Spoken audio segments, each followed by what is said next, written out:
Welcome to another edition of Rant, where I come on and go off about, well, whatever's honking me off today.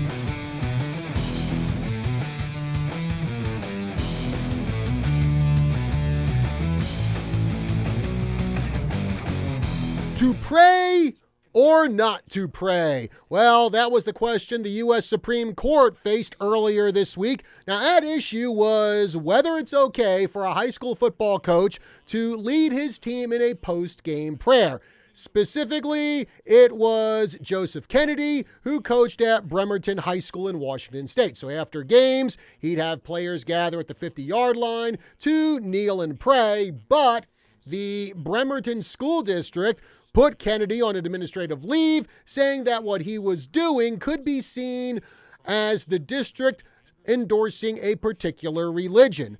SCOTUS, however, did not see it that way and ruled that the district violated Coach Kennedy's First Amendment rights in a 6-3 decision. Now, going to an article from NBC.com, this is the majority opinion of the court, which was written by Justice Neil Gorsuch. He says, quote, "Both the free exercise and free speech clauses of the First Amendment protect expressions like Mr. Kennedy's, nor does a proper understanding of the amendment's Establishment Clause require the government to single out private religious speech for special disfavor. The Constitution and the best of our traditions counsel mutual respect and tolerance, not censorship and suppression for religious and non-religious views alike," end quote.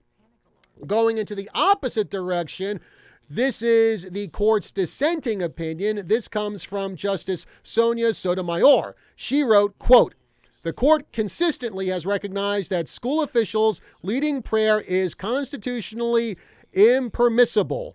She also called the ruling a disservice to schools, students, and the nation's longstanding commitment to the separation of church and state." Now, do I think that is the case here? No, I do not. I'm going to side with the majority opinion on this issue because I don't think that a coach having a team prayer in the middle of the field is a violation of the separation of church and state. In fact, if you go to the U.S. Constitution, you go to the First Amendment, that phrase isn't even there. This is specifically what the First Amendment says. It says, quote, "Congress shall make no law respecting an establishment of religion or prohibiting the free exercise thereof." So basically what that means is we are not going to have an official religion in this country, but we are also going to let everyone be free to worship whatever religion they want. Or if they don't want to worship any religion, they are free to do that. So if a principal of a school came on the PA every day and announced, okay, all students at this school, you are going to be led in a Catholic prayer or a Jewish prayer or a Muslim prayer, well then that would be a government institution trying to establish one religion over all others. But having a coach, having a bunch of football players gather at the 50-yard line for a post-game prayer, I think that's something different. I mean, it could be a simple non-denominational prayer, a way to bring players and other people together.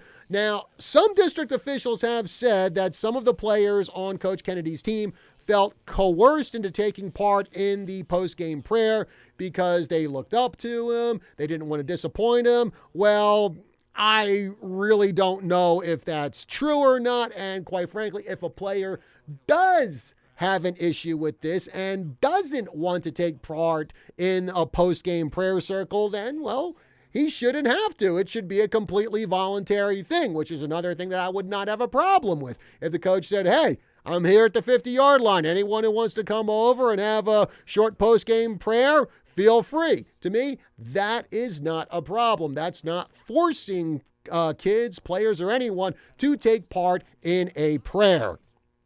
And again, it's a select group of students. I don't have a problem with that. In fact, I've been to quite a few high school sporting events that I've covered here at KYCA here in the Prescott area, and I've seen similar post-game prayers before, and no one I know has had any problem with it. So as far as I'm concerned, I say that it was a good call by the Supreme Court to back Coach Kennedy in his decision to lead his players in a prayer at midfield after the end of football games. Now a word from our sponsor. Does your toilet have rings that always need cleaning? Do you have hard water spots on your shower doors, calcium buildup on your faucets? Just imagine what all of that is doing to the inside of your washing machine, dishwasher, refrigerator, your hot water heater. What about the pipes inside of your body? Buy a filter or be a filter. You can have clean, mineral-rich water without the buildup of unwanted toxins in your body and throughout your whole home. Call Vicki Johnston today at H2O Health and Water Solutions at 928-899-7504 or stop in and see her at the Prescott Gateway Mall. Folks, thank you very much for joining us for another edition of Rust Rants. Be sure to like, share, follow, and subscribe on all of KYCA's social media, Facebook, YouTube, Rumble, Instagram. Check us out on kyca.info. Be sure to smash the like button for this video and leave a comment. We always like hearing what you have to say about these rants. And until next time, have a good one.